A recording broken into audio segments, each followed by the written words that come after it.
Hey, good afternoon, everybody. Welcome to Eye on the Ball. I'm Steve Rivera, and you're listening to 1030 The Voice. Very special day today, talking a lot about UA football, past and maybe some present. That's going to be in the first hour. Great to have Ed Ackerly here.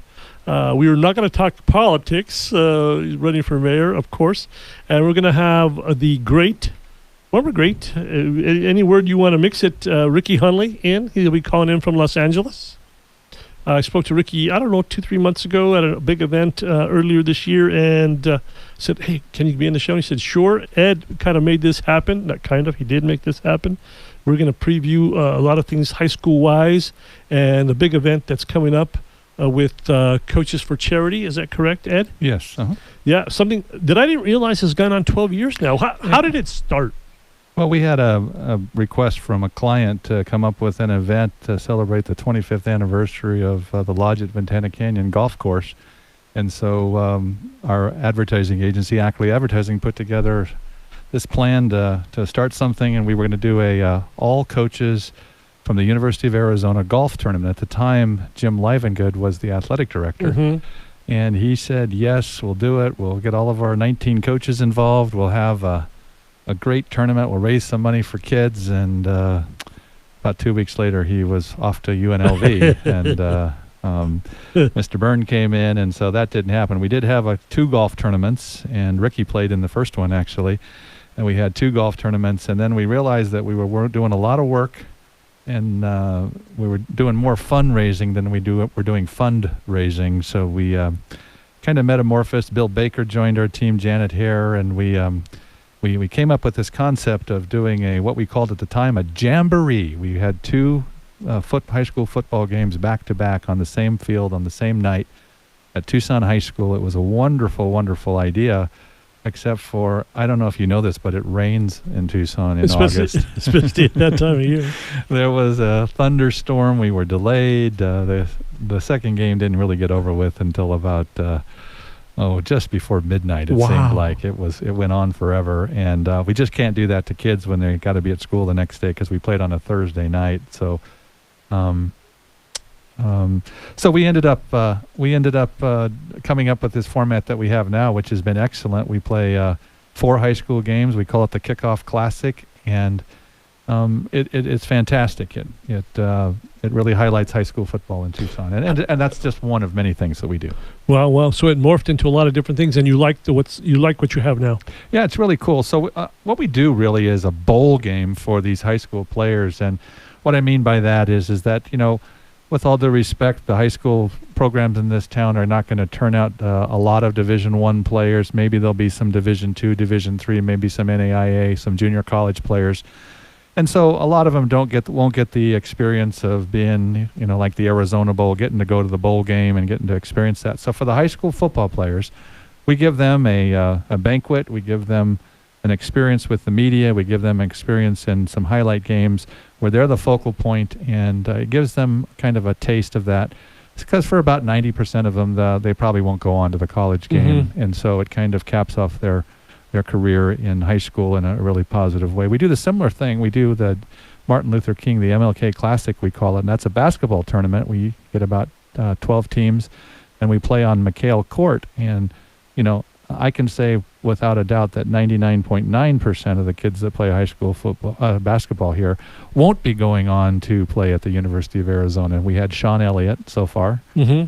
I think that's it. Duran Johnson played for a cup of coffee. A couple of other ones, but I get it. So we let them play on McHale's floor, and that is a huge hit, and the kids love it, and they also get a unique experience. And we do some other things. We do the AIA Coaches Lunch, where we honor people for their service throughout the year. We picked up the Pima Aztec football game against Air Force Academy. We had that for 2 years. Of course, there's no longer football at Pima.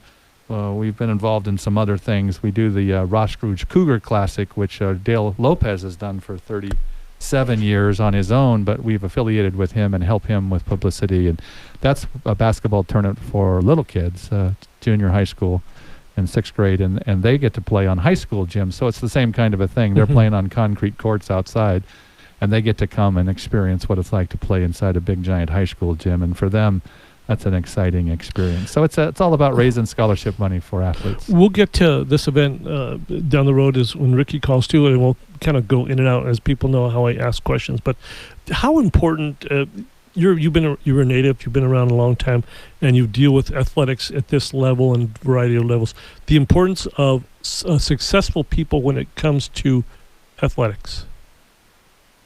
Well, I think obviously sports is important in lots of people's lives in a lot of different ways. I'm a football player by youth, and I enjoyed it and had a fantastic experience at it. And you did mention earlier that I'm running for mayor, and in my life, in terms of leadership, sports plays a huge role in that, and the competitive and the sportsmanship and the concept of stick-to-itiveness and all those things that go into sports is amazing. And so we honor the students that kind of adopt that mantra of we're going to do the very best we can all the time. Mm-hmm. Part of this whole event, and I don't know if you've mentioned it, if I can remember, the dinner, which is very crucial to this whole thing. Yeah, this coming August 17th, we are honoring. So we've honored other people in the past. We honored the late Dick Tomey, who was a fabulous speaker. We've honored, obviously, Ricky Hunley. We've honored Randy Robbins last year. We've had a great list. Jim Livengood's been our speaker, Frank Bush. We've had a great list of speakers who've come in and talked to the kids about just what we were talking about, sports and success and what it is to be a good citizen and do your homework and be a good kid. You can be a great athlete, but you got to be a good citizen before and after.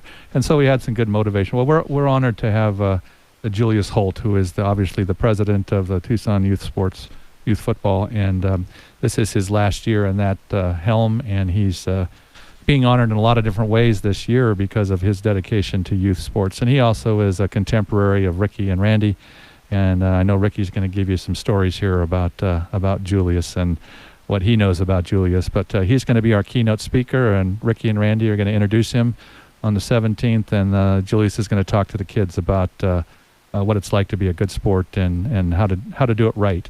And that's going to be sponsored. All the kids get to eat for free, and I go out into the community along with my volunteers to get people to sponsor tables and to give us sponsorships, and the kids get to eat for free, and it's really excellent. It's an excellent, exciting event for the kids. And I have to tell you a funny little story. I have a couple of boys that played high school football. They were pretty darn good. One of them actually went on to college ball. And the youngest one came up to me after his senior year and said, "Dad, that was the coolest event I've ever been to." I knew then that we had something. If my own son would come up to me and tell me it was cool, it was pretty cool. Right. Because most of the time they're not going to tell you this is cool. Right, exactly. I'm a dad. I know exactly what you're saying. Yeah. And you're usually not the coolest dude in the room when your son's there too. No. So how did you determine who plays in the 4-game? Well, we have two wonderful gentlemen that help us in this, and the names are very familiar to you. One is Herman House, who is just retired as the athletic director for TUSD Interscholastics. He has been there for several years. He used to be at Tucson High and other places. He joined Coaches for Charity about 10 years ago, and he's been very instrumental in helping us select the teams for the MLK basketball tournament, which he chairs. And then also he contributes to this process that we do for who gets in. And the second person is Joe Paddock, who you know is the vice president of Arizona Interscholastic Association out of Phoenix. He actually lives here in Tucson, and he's been with us for about 8 years now. And the two of them get together and help us. And what the idea behind it is we could have Tucson High and Sabino play every year, or pick a couple of teams that are Ironwood Ridge and Cienega play every year. And, we have done those kinds of teams, but we also like to try and spread it around to the smaller teams that don't get the chance to be in these kinds of things on a regular basis. So, this year we're proud. We have 8 teams. I'll tell you what they are. They're going to play the following weekend. One game with 2 teams will be on Thursday, the 22nd, and that'll be Flowing Wells and Canyon de Laurel, which should be a great game at CDO. Then the following night, where everybody basically is going to be starting, we have Maryville at Tucson High, Buena at Catalina Foothills, and Rio Rico at Push Ridge. So we've got some really cool teams and some smaller programs, and one obviously from out of town. So we choose them kind of over the years. We've just kind of gone around the horn to make sure everybody gets a shot at this. Yeah, good. So in 12 years, you must have had at least 2 a year? Is that about right? We started with 4 teams the first year, and then we went to just a couple of teams for the first couple of years. And the last about 8 years, we've done 8 teams. So if you just do the math, everyone's pretty much going to get a chance eventually. There are some programs that haven't been in for a variety of reasons. It has to do with coaching changes and other problems, but we're going to try and get everybody in. So over the next couple of years, everybody should get in. And let's go to those dates. The dinner's the 17th. Yeah, dinner, that's a luncheon, actually. It's at luncheon, noon, sorry. and it's going to be at the Sabar Shrine Temple on Tucson Boulevard, a new venue for us. And Danny and Loretta Jacobs, who the former owners of El Parador, are over there, and they're going to serve up some great food for us. And so the kids will get some carbo loading over on Saturday, so they can continue their practices for the season. And then we have one game on the 22nd, and we have another game on 3 games on the 23rd. So Very, very good. Lots of fun. 2 days. So you guys have kind of probably got this under your belt, and you guys know exactly what you're doing after all these years. Well, it is. We do have a team of about a dozen people that help us put on the program. I guess it's more than a dozen, but we've got some athletic directors from the area high schools. We've got some business people that have helped us, and we've got some folks in the community who are big supporters of Coaches for Charity, and they give us a donation each year. I just have to mention that EG's has stepped to the plate again for another year and has given us a good donation that we hope to be receiving here in the next couple of days. And they gave us the percentage of the cards that were sold in EG's all throughout July. We get a little portion of that sales, so that's a real nice way for us to get some money for some scholarships. And let me just say, why are we doing all this? We're doing this for scholarships. We award scholarships at all of the games, at all the MLK basketball games and all the football games. We give a student a college scholarship. It's either a little bit of money to pay for books or to help them get enrolled, or depending on how much we raise, it depends on what they get. And what's really cool about that is that the kid doesn't have to be an athlete. They can be just a regular kid from the school. They go through a process of writing an essay, and the committee determines what that essay needs to be about, and then they get a recommendation. They have to be recommended by their principal. So they get vetted before we see them, and we get a group of resumes from kids that are interested in getting a scholarship, and we try to honor as many of those as we can. So through the years, I'm sure you've given away how much?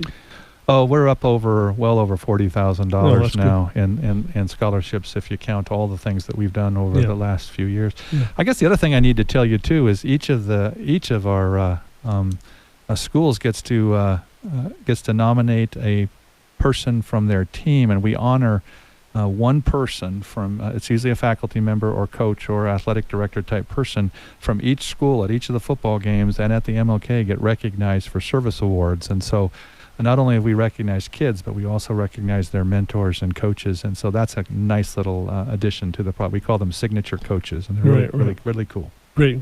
Let's we're going to take a break, but let's acknowledge that we got Ricky Hunley on the phone. Ricky, thanks for calling in. How are you? Good, Steve. How you doing? Fine, thank you. Great to be with you and Ed talking about this Coaches for Charity honors thing on the lunch and then the games. Saw you a couple months ago when you were at the other event, and I wanted to have you on the show. And welcome home too. I know a lot of people think highly of you in this town, and they're glad that you're on. Well, it's always exciting to get back home, whether you're connecting through the radio show or being there in Tucson. It's always great to be back. Great. This is a dumb question. How much do you miss this place? Well, that's always been home for me. So, when you get married, you have to get used to a new home. Very much so. Yeah. We all have bosses. Yes. Hey, Ricky, we're going to take a break now. We'll come back on the other side, reminisce about a lot of different things, talk about the charity thing, and then talk about your great career from time to time. Thanks a bunch. We'll take a break here on 1030 The Voice.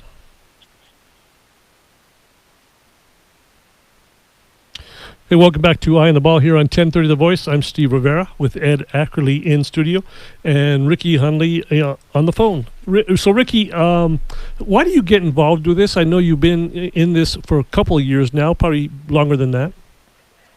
Well, I think the thing that we all understand is we didn't get to achieve our goals by ourselves. There was always someone there to help us along the way. And if there's an opportunity to give back and help these kids, I'm all for it. And Ed does a great job of connecting with the community, providing scholarships, and just being another, conduit to support these kids and achieving their goals. Yep. And you go to him for obvious reasons, Ed?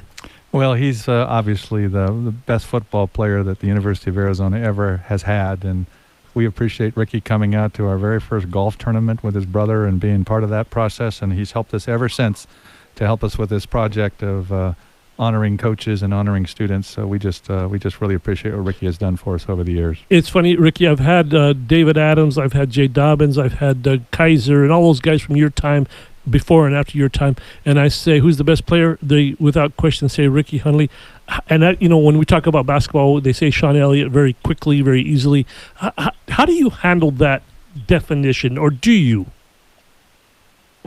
I don't. They're my teammates. They love me. I love them. And, I just played the game and just played hard. But I know I couldn't do any of this stuff without them. I mean, I had Joe Drake in front of me. He would eat up 3 people, and we had guys in front of us, like David Wood. We had Julius Holt. We had guys that would make it easy for you to just go sideline to sideline and make tackles and make plays. And so, I don't deserve all the credit. I don't accept all the credit. But it's flattering that they would say that about me. I guess statistics will push you up there always as being that person. But, we had fun just playing ball. I remember the first day of practice, just walking out on that field, and it was 2 o'clock in the afternoon, and it was 114 degrees, and I'm like, where am I?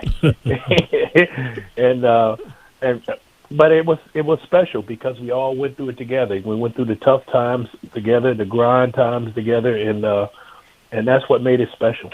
So how did you come here? What was the biggest draw here? Well, actually, I was not even scheduled to come here on a visit. I had actually told Bob Davies, who was recruiting me, that I was not interested in Arizona. And the week before, I was supposed to take a trip to Ohio State. Well, they had a snowstorm, and I had never been on a plane before, so getting on the plane and landing in the snow was not exciting to me at that time.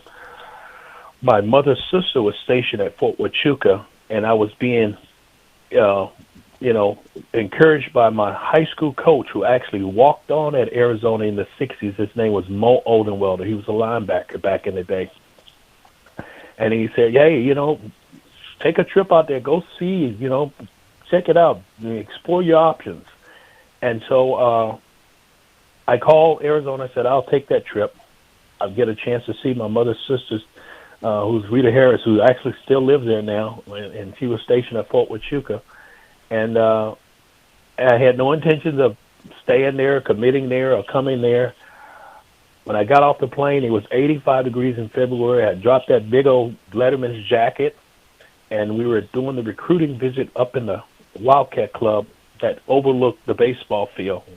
And we're watching Terry Francona pitch and the baseball team's playing, and I'm more interested in the baseball than the football.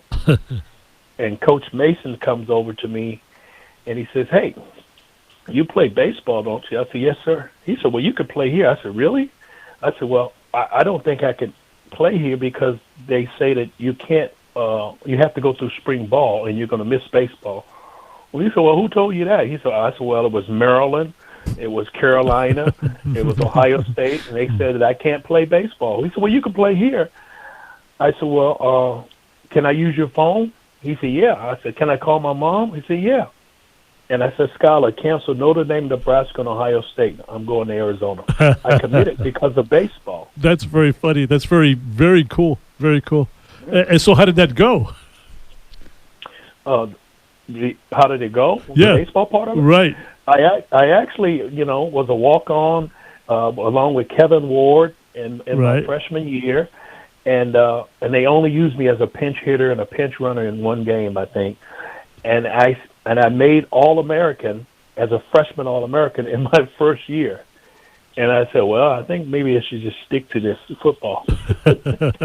So, Ed, what do you recall? Because you watched him play a number of times, I'm sure. Well, I just recall how aggressive, even back in those days, how great defense was accentuated at University of Arizona. And Ricky was just phenomenal. How he would just get to the ball and grab a hold and not let go until he got him down. And he was an amazing. It's fun to watch great talent. People laugh at me all the time that I go to the game. I have 8 tickets. I sometimes will sit there by myself. But I love college football. I just love great plays, and I love the great athletic ability that these guys are demonstrating. And Ricky was the best at doing it. It was fun to watch. We were talking, like I say, with Jay Dobbins and those guys. Back in that time, that was kind of like the lunch pail guys, the really guys that wanted to beat you up and win. Just those hard-nosed dudes. Football's that, but that group in the 80s was exactly that. Would you agree, Ricky? Yeah, we overachieved. We were just a bunch of blue-collar guys, and what we understood and what we played on was our effort. That's one thing that Coach Larry Smith instilled in us was you were going to run to the football. And at the time, our first linebacker coach was Chuck Amato. And I swear to you, that guy used to yell at me so much I didn't know my right from my left, but you were going to run to the ball. And then when he left to go to Florida State, then I get Tom Rogman, an ex-Marine, and he was 10 times as worse. He was on you, man. And so there's one thing that those guys made a point. They weren't going to be coaching effort. That was on you, okay? Mm-hmm. They weren't going to be dealing with bad attitudes. That was on you, okay? And then they made sure that they kept it simple so that you knew exactly what to do so that you could play fast. So, and those are 3 things that I hang my hat on as a coach for years: attitude, effort, knowing what to do. You've got to have those 3 things. So tell me, if you were number 1, and I'm sure you don't like that number 1, but if you were who was the guy you loved watching play? Oh, I tell you what, there was 2 guys, and they were guys in the secondary that I loved to watch play. And the number 1 guy in my mind was Darrell Lewis. Yes. This guy was phenomenal. That was after you, way after you. Yeah, that's my brother-in-law. Oh, okay. I didn't know that. but he was just amazing. I mean, and you don't just win a Thorpe Award. Mm-mm. I mean, and this guy goes, he was a running back. Yeah. That Coach Toomey made a defensive back. And the other guy was Chuck Cecil, and we only played with him when his freshman year.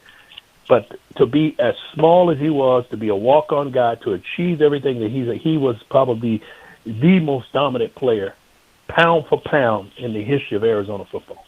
Mm-hmm. Mm-hmm. I didn't know Darrell was that guy. In fact, he has one of the most iconic stops in UA history. I think he nailed Musgrave on the corner. I was actually there at the goal line, and he nailed Musgrave against Oregon, and he couldn't get in the end zone. Yeah. I tell you what, I used to watch Darrell in the off-season train, and I used to feel so ashamed that I didn't train the way he trained. Mm-hmm. If I'd have trained the way Darrell Lewis trained, I'd have played 20 years. The funny thing about it, he was so quiet, and let me tell you why. I think I covered the team 88, 89, 90, and one of the professors or something like that says, I think maybe his girlfriend at the time or whatever, says, how come you spell Darrell with only 1 L? I can't remember what it was. And he says, well, it's because that's how he spells it. No, he doesn't. He just doesn't want to tell you that's not how you spell his name. Yeah. Pretty quiet guy. Who's going to question Darrell Lewis? Yeah. No, you're exactly right. You're exactly right. But, we talked about it, too, when Tommy had passed. That was a coach who could find your spots. He moved guys around for their best ability. He moved Darrell from a running back to a DB, and look how it turned out. And not only John Fina did the same thing. He moved from position to position. It takes a special coach to know where you belong. Yeah. And it takes a special coach to be able to convince a player to change your position so that you're in the right spot where you belong. That's going to give you the best opportunity, Yeah, no question, no question. And Coach Toomey was a talent. I mean, he was a master at, getting his players to follow his lead. Do you have a favorite memory from Ricky, Ed? Oh, me? Well, Go ahead, Ricky.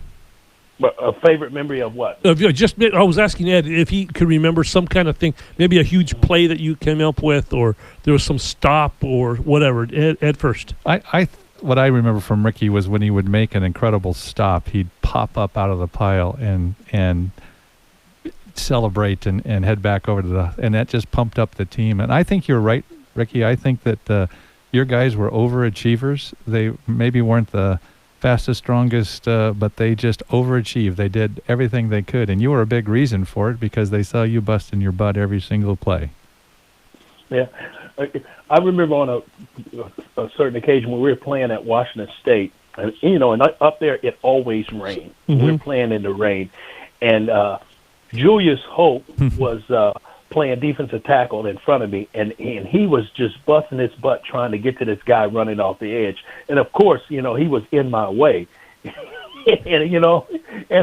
and I push him to get to the guy to make the tackle. We make the tackle for us, and we're fighting on the field, because we're fighting about who should get there first, and he's like, my job is not to just hold up people so you can make all the plays. I get to make some tackles too.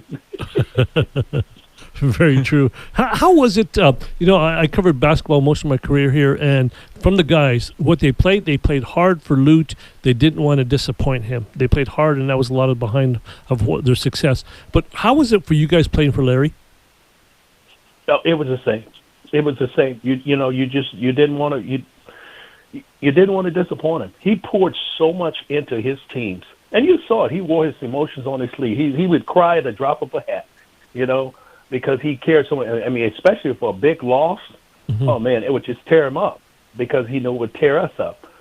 But and we hated him at the same time, because he was hard nosed. I mean, he would bring that, old military style approach to preparation and practice, and it was tough, and a lot of people did quit, and a lot of people wanted to quit.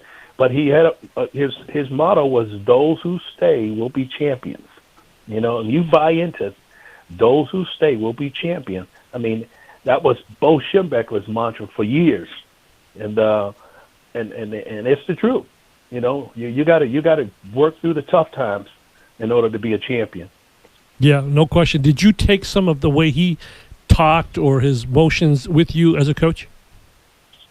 Yeah, because I think it just happens naturally because these kids become like your kids, and you care for them so much, and you want them to have so much success. It's hard not to. Right. So they become like your own kids, and so you're going to do anything you can to get them ready, to get them prepared, to play a ball game, because every kid don't get it. Right.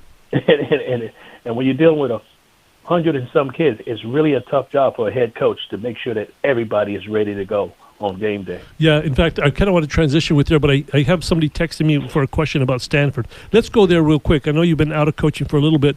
How have kids changed since your day? It's not so much that the kids have changed as it is the social media have changed the kids. It becomes more me focused than we focus. And I think that, you get back to just the team and the team and the we focus when you're in training camp, and you get to put those phones away and you don't bring them to meetings and you lock them up and you're not tweeting and texting and all of that stuff.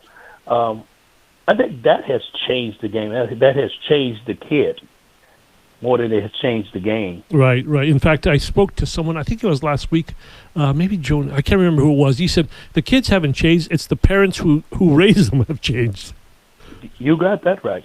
And the parents too, because, nowadays coaches, you don't want to get in a situation where you're going to have to deal with the coaches, because you're coaching grown men and you shouldn't have to deal with the parents. Right. They entrust you to help make their kid, the best that he can be on that football field. Right. So the text I got was from the 81 game against Stanford, John Elway. Your recollection of that game? Well, we beat them every year. So I think in 81, John Elway was, he was just a force out of the pocket because he could throw the ball, on a rope, 60, 70 yards down the field.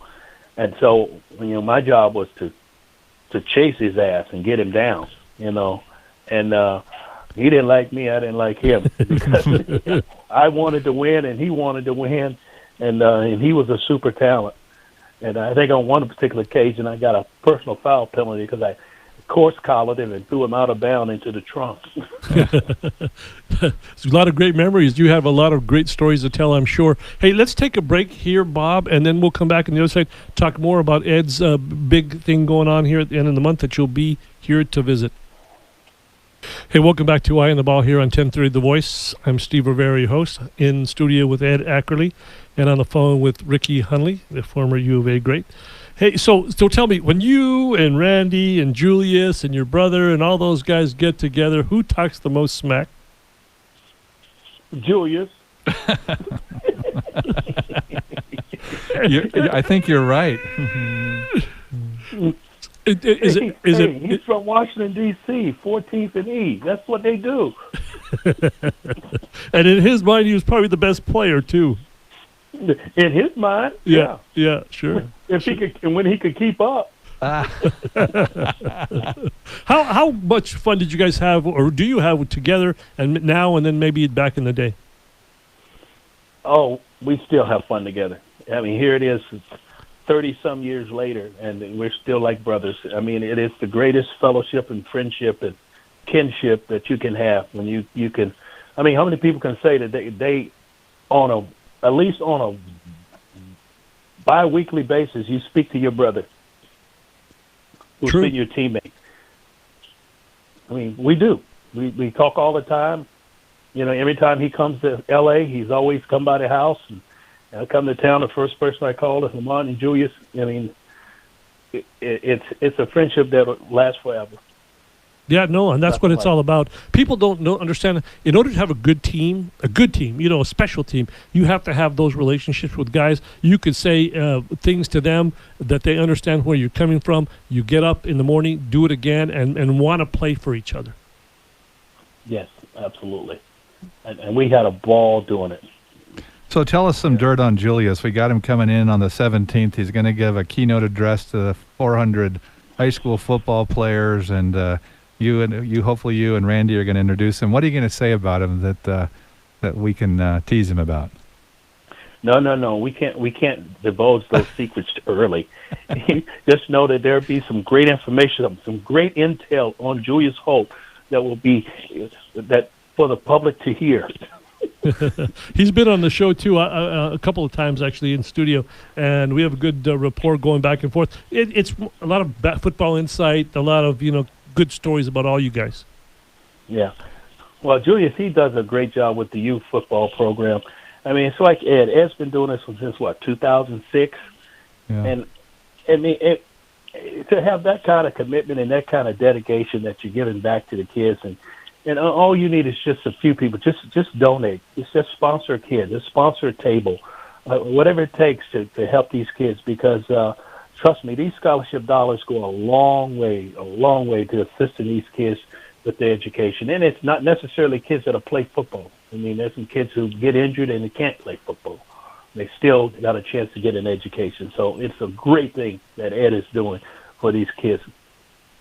Yeah, we've had some great people over the years. I think of some people, Coach Tomey, for instance. Every year he would sponsor a table. He would quietly come into my office. We'd sit and talk like we are for half hour, 45 minutes. He'd write a check out and quietly hand it to him. He didn't want a lot of adulation for it. He just wanted to help the kids. Jim Livengood, who is the athletic director, always sends in a check for a table to sponsor a table. He doesn't. Here I am mentioning these guys, but they're not doing it because they want the people to know about it. They're doing it because they think that what we're doing with the kids is a good thing. So we have a lot of folks like that help us every year and sponsor a table and sponsor a kid, and I just think that's really special about Tucson. Yeah, and I really think that the mission says it all. It's to celebrate a healthy athletic competition. I had the opportunity to go over to Miami a few months ago, and they're trying to create a new brand of football a safer brand of football, where they really focusing on the rugby style tackle. Now, because I didn't know anything about it, I was not for it. But I'm telling you, it is safer. It is so much easier, and you're going to have a lot less concussions or head injuries if all of the youth programs adopt that philosophy of tackling. Put the head behind, and it's a real simple philosophy. Your cheek on his butt cheek. You fish for the knee. You accelerate your feet on contact, and then he's down. Do you think, I heard this a couple of days ago, because you've been in football obviously almost all your life, that football will be around in 10, 20 years? Football will be around forever. Forever. It is a great game, and it teaches so many lessons in life. Football will never leave us. Just change in form? You may have a little tweak here and there, but football will never leave us. Mm-hmm, mm-hmm. Are we going to see you coach again? It's probably a love of yours. I want to say a first love, but a deep love for you. It is. It is a deep love. But as one thing I know, as much as I love myself, I can't hire myself. No, you're right. And people here in this town wonder, why haven't they done it yet? And we won't go there right now. That's for another show. I hope you maybe do one day. But no, I totally get it. Yeah. When you get that right opportunity, you call me. I will. Yeah. I will. We'll spend about 2 hours on the show. I keep lobbying for you every time, Ricky. Every time I lobby for you, and I just have not been successful yet. So. This is also, I know you guys give back this way, but and it's kind of trite or whatever, but this is true. You guys give back a lot to the kids because they look up to you. You guys are they're the kids of their parents watched you play. So I'm sure the parents will say, "Oh man, I used to watch him play. He used to kick butt." You know what I'm saying? It's the other generation that's. I just have to say, when Ricky came and spoke, and he was here last year introducing Randy as well. When they got up there on the dais and were signing the cards for the kids, the autograph cards, the line was a mile long, and you guys spent every moment with those kids and telling them about being great and excellence, and it was just really awesome to see you interacting with the kids and how responsive they were to you, wanting to be like you and Randy and Julius and someday maybe make the big time like you guys did. Well, Ed, we come from Ramon and I come from a big family. There's 10 of us. Mm-hmm. There's 7 boys, there's 3 girls, and we had over, I don't know, maybe 40, 50 foster brothers and sisters over the years. And so my mom always said we were everybody's kids, and we were raised, like they say, we were raised by a village because it took a lot of people to feed us and clothe us and keep us out of trouble. And anytime we have an opportunity to help a kid or give back to a kid with something as simple as just your time, you got to do it. I mean, I learned a long time ago, when you give people your money, you can always give them something that can be replaced. But when you give people your time, you give them a piece of your life. And I look back on so many different occasions where people made the commitment and they gave me their time, and that helped to shape me who I am today. I couldn't have done it with just so many people that are out there. When I think about Alan Norvilles or the Warren Rustans or the Larry Smiths or the Dick Toomeys, these people were my family. And they were shaping and molding me, from a young man into a man. And that all happened back then. You asked me why Arizona and Tucson so special to me, and that's the reason why. It's because of the people. Mm-hmm. Those people made it special for me. Right. In fact, I had Warren Rustan here on the show maybe about 6 weeks ago or 2 months ago. What a fantastic gentleman, smart. To me, he's Steve Kerr before Steve Kerr was Steve Kerr. Oh, yeah. Warren is the smartest man I've ever met. Yeah, I don't see just put it out there. I can see that. Because he's a man of many things. He's done a lot of things in his life. Yeah. So how excited are you? I know this is kind of another thing. I know you're excited about coming, but you're going to take part in this with Randy. He's a pretty quiet guy, isn't he, Randy? Well, he's quiet publicly, but with Randy, he's always, he's a quiet authoritarian. Mm-hmm.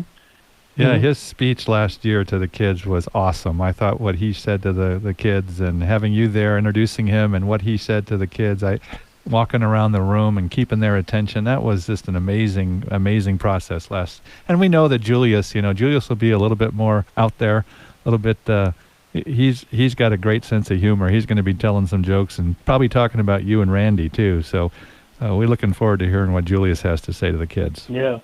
Yeah, we better look out. He's got the microphone this time. Exactly. So let me ask you, let's say if it's me talking to the kids, randomly talking about success, be well in school or do well in school and study and be smart outside of school, but then you say it. The impact of someone who's been there, done that, how important is that? Well, I think it resonates with the kids. Especially if there's someone who looks up to you and they've admired you, they're hanging on to your every word, whether it's good or bad. They're hanging on to it. So you got to make sure that you give them good information. They can take it and they can learn from it and they can move forward with it. I was that kind of kid, and I was that kind of coach. Sitting in meetings with Larry Smith, and I'm always writing and taking notes, or when it's Steve Spurrier or whether it's Dan Reeves. Or, these guys, they got a lot of skins on the wall. And so they're sharing their stories with you from their experiences. And so you be a fool not to sit back and absorb as much as you can. I think you have a good point there too, but one group that also really benefits from what you guys say is the coaches themselves. We bring the high school team coaches in with the boys, and so they're sitting there listening to you guys talk. And they're with the kids every single day for so long and make a huge impact on their high school life and their personality and who they are as a gentleman growing up. And we've had so many coaches from the high school ranks come up to us afterwards and tell us how motivational you were, Randy was, how Julius is going to be, and what a great effect that is on them as a coaching team and what they're doing as a group trying to lead these kids in the right direction. So we appreciate that aspect of it as well. Yeah. And trust me, we have the utmost respect and appreciation for the coaches because we understand the tough job that they have because we were those knucklehead kids too, and it takes a while before you grow up and figure it out. But along the way, you got to listen to somebody and your coach and your parents. Those are the key people to shaping and forming your character as you grow up. So what would be your message if you had 2 or 3 to kids today? Well, I keep it simple for kids. I said, if you're going to play football, and you're going to play football for a coach who cares about you, who's committed to you, committed to winning, he's going to demand from you the things that you control. And you got to be willing to unconditionally do these 3-4 things. Number one, you got to embrace coaching. You got to have a great attitude. You got to be willing to do the things that the coach needs you to do in order to be coachable. Okay? So if you're not coachable, you're in the wrong place. Pick another sport. Okay? So attitude is number one. The second thing is that you're in charge of. You're in charge of your efforts. If you say you run a 4-5, you got to play at a 4-5. And that what made our Wildcat defense so great because we ran to the football. There was no change in speed. There was nobody slowing down. It was like a frenzy, a feeding frenzy to get to the football. Okay? Because we know on the back end in practice, if you weren't running, you were going to do sprints at the end of practice. And coaches will motivate you in different ways. So attitude. Second thing is effort. And the third thing is you got to know what to do. Because once you get in the real world, your money touch my money. If we jump offside, one person jump offside, we all pay. If we go to the Super Bowl and we lose, we all get losers' money. So you have to be willing to do those 3 things. Know what to do, because nobody wants to line up next to a person who don't know what to do. Give your best effort and have a good attitude. And those are all on you. You control all 3 of those things. Right. Okay? And then off the field, don't make your problem my problem. Don't let what you do off the field determine if you're going to be on the team the next day, on Monday. Coach used to always say that to us, Yeah. Game's over. tell everybody what they need to do. Make sure you're on this team on Monday. And then rinse, what is it? Wash, rinse, and repeat on Tuesday. There you go. Yeah, I like that. Yeah. So let's say, Ed, tell me, how can people help for this? Well, we could use some more table sponsors. We have a couple of different options. A company or an individual can sponsor a table of 10 players from one of the schools. You can designate the school or just make a general donation. That's $200. You can designate a chair and sponsor one player, or you can sponsor a couple. That's $25. And then if you want to come to the event yourself, or you want to buy a table to come to the event, we have that option available. The cost is a little bit more for citizens from the public to come, but you're welcome to do that.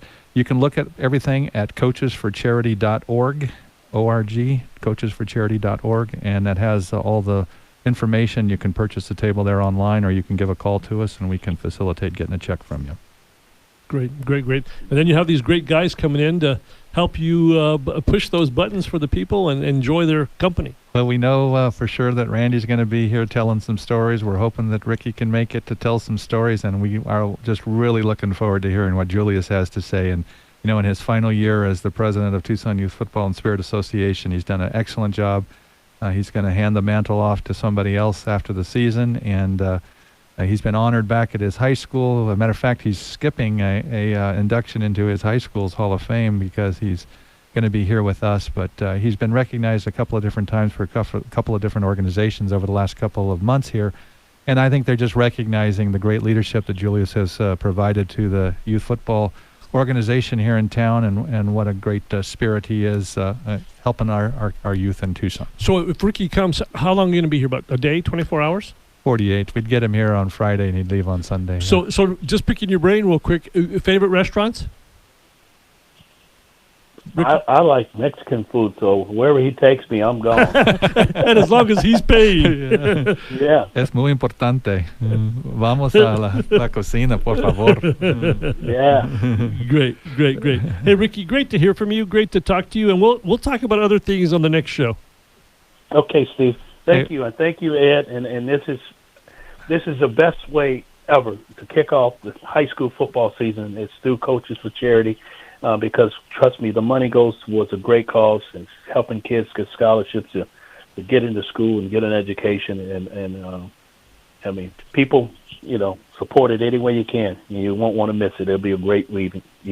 Thank you so much, Ricky. Really appreciate what you do for Coaches for Charity. You got it, brother. Thank you, Ed. Thank you, Rick. Appreciate it. Bye-bye. Yep. That was Ricky Hunley, and we're not done yet there, Ed. Anything else that you want to say at the last minute? We had like maybe a minute left. Great thing. They can contact you. How can they find you? Well, they can look on the web, coachesforcharity.org. They can give me a call on my cell phone, 850-7058, 850-7058, and I can hook you up with sponsorship. We have a dozen folks out in the community who are trying to help us raise sponsors. And if you're from one of the football teams that's playing, whether you're from Tucson High or Catalina Foothills or Push Ridge or Flowing Wells and CDO, and you want to be a sponsor of your kids' high school football team, get with your booster club. We accept donations of any kind, and we are also going to be working with the Arizona Bowl this year and doing the auction for the Arizona Bowl kickoff, which happens in October when they announce the teams and the games and so forth. And so we can take products and use those as well to raise scholarship money. So great. Make a donation. Great, Ed. Thanks for coming in. I'm glad we did the show. We'll probably do another show like this as we get closer in 2 weeks. Okay. Great to have Ricky Hunley as well. And thanks for the first hour, everybody, here on 1030 The Voice, trusted local news and talk.